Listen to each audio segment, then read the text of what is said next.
গাজায় ইসরায়েলি হামলায় আল জাজিরার ৫ সাংবাদিক নিহত। শেষ বার্তায় কি লিখে গিয়েছিলেন আনাস আল শরীফ?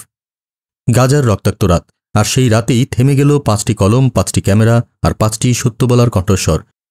আল জাজিরার সাহসী সাংবাদিক আনাস আল শরীফ মৃত্যুর কয়েক মুহূর্ত আগেই লিখে গিয়েছিলেন নিজের শেষ বার্তা।